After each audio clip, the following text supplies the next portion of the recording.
All right, guys, so got everything, most everything plugged back in. All of the oil lines and everything routed. I got the carburetor on.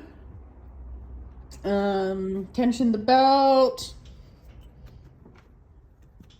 Here's everything I have left to do.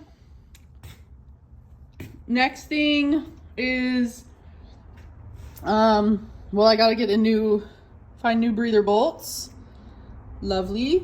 And what was the other thing?